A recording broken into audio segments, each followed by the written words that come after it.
নমস্কার, আমি doctor Nilanjan Paik, consultant gynaecologist, obstetrician and infertility specialist.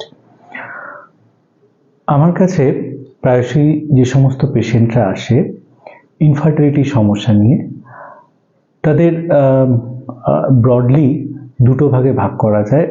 যাদের আনএক্সপ্লেইনড কজ অফ ইনফার্টিলিটি থাকে আর যাদের ডেফিনিট কোনো ধরনের সমস্যা থাকে, অর্থাৎ কিনা ডিম্বাণুর সমস্যা রয়েছে বা শুক্রাণুর সমস্যা রয়েছে বা টিউবের সমস্যা রয়েছে। যাদের ডেফিনিট সমস্যা থাকে তাদের ক্ষেত্রে তো নির্দিষ্ট ট্রিটমেন্ট, আইভিএফ। এবার আইভিএফ এর সাফল্য নিয়ে আমি একটা সেপারেট আলাদা ভিডিও করব। এখন আজকের আমার আলোচনার টপিক হচ্ছে আইইউআই। তো একজন কাপল যখন আসেন, আমরা যখন শুনি যে তার আইইউআই হয়েছে, ডাক্তারবাবু একবার বা দুবার আইইউআই হয়েছে, তাও সাফল্য আসেনি, পেশেন্ট স্বভাবতই খুব ভেঙে পড়েন। আসুন আজকে আলোচনা করে নিই যে আইইউআই থেকে কতটা সাফল্য আমরা আশা করতে পারি, যাতে আপনাদের নিজেদেরও একটা রিয়েলিস্টিক বা বাস্তবসম্মত এক্সপেকটেশন থাকতে পারে।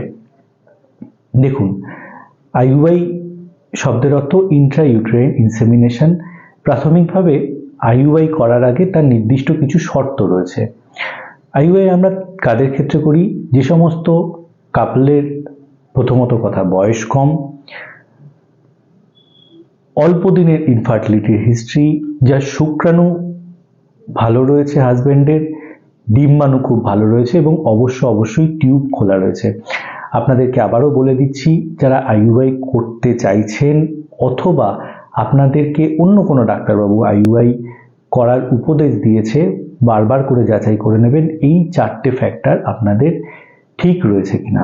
তাহলে এখন স্বভাবতই প্রশ্ন আসে যে সবকিছু যদি ঠিক থাকে তাহলে আইইউআই করা হচ্ছে কেন? খুব সঙ্গত প্রশ্ন। যদি আমাদের ইনফার্টিলিটির ক্ষেত্রে এই 4টে বিষয়তেই ঠিক থাকে অথচ তাও প্রেগন্যান্সি আসছে না, এই কারণটাকে বলা হয় আনএক্সপ্লেইনড কজ অফ ইনফার্টিলিটি। যদি দেখা যায় কারুর এই ধরনের আনএক্সপ্লেইনড কজ অফ ইনফার্টিলিটি রয়েছে, আইইউআই তাদের ক্ষেত্রেই কাজ করে। এবার প্রশ্ন হচ্ছে, আইইউআই এর থেকে আমরা স্ট্যান্ডার্ড কতটা সাকসেস এক্সপেক্ট করতে পারি? সবসময় মাথায় রাখাটা প্রয়োজন, আইইউআই এর থেকে স্ট্যান্ডার্ড সাকসেস রেট যত ভালো স্যাম্পেলই হোক না কেন, যত ভালো ডিম্বাণুই হোক না কেন, আমরা কখনোই স্ট্যান্ডার্ড সাকসেস 7 থেকে 15%-এর বেশি বা 10 থেকে 15%-এর বেশি এক্সপেক্ট করতে পারি না।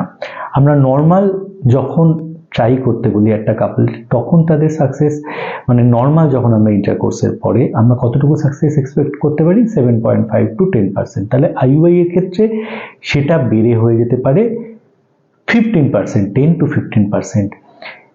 তো সুতরাং যখনই আমি আইইউআই এর থেকে সাকসেসের এক্সপেক্ট করব, বা আপনি যখন ভাবছেন যে আইইউআই কেন আমার সাকসেস হলো না, তাহলে সবসময় মনে রাখবেন যে আপনি যদি ওই 15%-এর ব্র্যাকেটের মধ্যে পড়েন, অর্থাৎ কিনা আপনার আইইউআই এর সাকসেসের আশা যদি আপনার সমস্ত ফ্যাক্টর ঠিক থাকেও তাহলেও 15%, তাহলে 85% সাকসেসের আপনার কিন্তু মাথায় রাখতে হবে 85% ক্ষেত্রে আপনার আইইউআই প্রথম অ্যাটেম্পটে সফল নাও হতে পারে।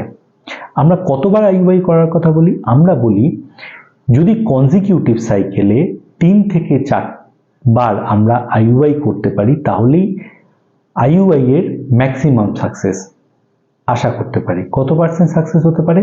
তাও মোটামুটি 20 to 30% সাকসেস আমরা আশা করতে পারি। আর তারপরেও যদি এমন হয় যে সাকসেস পেলাম না, তাহলে কিন্তু আমাদের প্রত্যেকটা ক্ষেত্রকে আলাদা আলাদা করে দেখতে হবে যে কেন সাকসেস হচ্ছে না। তখন তার উত্তরটা পাওয়া যায় আইভিএফ এর মাধ্যমে। তো সুতরাং আইইউআই আপনি একটা সাইকেল বা দুটো সাইকেল করেছেন, তাতেও আপনি সফল কেন হননি, এটার পিছনে আসল কারণটাকে খুঁজে বার করবার চেষ্টা করতে হবে এবং অহেতুক অকারণে হতাশাগ্রস্ত হয়ে পড়বার কোনো জায়গা নেই। আপনি আপনার গাইনোকোলজিস্ট ডাক্তারবাবুর কাছে যান, ইনফার্টিলিটি স্পেশালিস্ট ডাক্তারবাবুর কাছে যান, উনি আপনার কারণ দেখে অবশ্যই আপনাকে সেরকমভাবে সাহায্য করবার চেষ্টা করবে। নমস্কার। এবং এই ভিডিওটি যদি আপনার কাজে লাগে তাহলে আপনার বন্ধু বান্ধবের মধ্যে ছড়িয়ে দিয়ে তাদের অ্যাওয়ারনেস বাড়ানোর চেষ্টা করুন। নমস্কার।